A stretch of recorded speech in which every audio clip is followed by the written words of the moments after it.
18 दिन के युद्ध ने द्रौपदी की उम्र को 80 वर्ष जैसा कर दिया था, शारीरिक रूप से भी और मानसिक रूप से भी। शहर में चारों तरफ विधवाओं का बाहुल्य था। पुरुष इक्का दुक्का ही दिखाई पड़ता था। अनाथ बच्चे घूमते दिखाई पड़ते थे और उन सब की वह महारानी द्रौपदी हस्तिनापुर के महल में बैठी हुई शून्य को निहार रही थी। तभी श्री कृष्ण कक्ष में दाखिल होते हैं। द्रौपदी कृष्ण को देखते ही दौड़कर उनसे लिपट जाती है।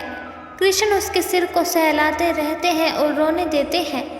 थोड़ी देर में उसे खुद से अलग कर समीप के पलंग पर बैठा देते हैं। द्रौपदी कहती है, यह क्या हो गया सखा? ऐसा तो मैंने कभी नहीं सोचा था। कृष्ण ने कहा, नियति बहुत क्रूर होती है पांचाली। वह हमारे सोचने के अनुरूप नहीं चलती। वह हमारे कर्मों को परिणामों में बदल देती है। तुम प्रतिशोध लेना चाहती थी और तुम सफल हुई द्रौपदी। तुम्हारा प्रतिशोध पूरा हुआ।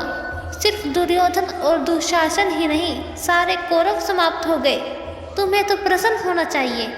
द्रौपदी ने कहा, सखा, तुम मेरे घावों को सहलाने आए हो या उन पर नमक छिड़कने के लिए?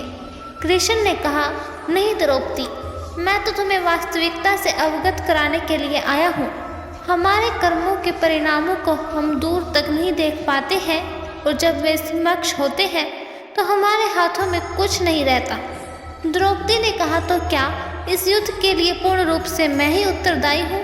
कृष्ण ने कहा, नहीं द्रौपदी, तुम स्वयं को इतना महत्वपूर्ण मत समझो, लेकिन तुम अपने कर्मों में थोड़ी सी दूरदर्शिता रखती तो स्वयं इतना कष्ट कभी नहीं पाती। द्रौपदी ने कहा कि मैं क्या कर सकती थी कृष्ण?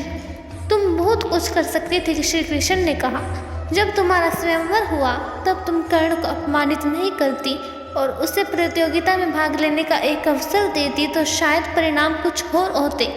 इसके बाद जब कुंती ने तुम्हें 5 पतियों की पत्नी बनने का आदेश दिया तो तुम उसे स्वीकार नहीं करती तो भी परिणाम कुछ और होते। और उसके बाद तुमने अपने महल में दुर्योधन को अपमानित किया कि अंधों के पुत्र अंधे होते हैं। वह नहीं कहती तो तुम्हारा चीरहरण नहीं होता।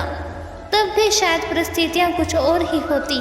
हमारे शब्द भी हमारे कर्म ही होते हैं द्रौपदी, और हमें अपने हर शब्द को बोलने से पहले तोलना बहुत जरूरी होता है, अन्यथा जब उसके दुष्परिणाम सिर्फ स्वयं को ही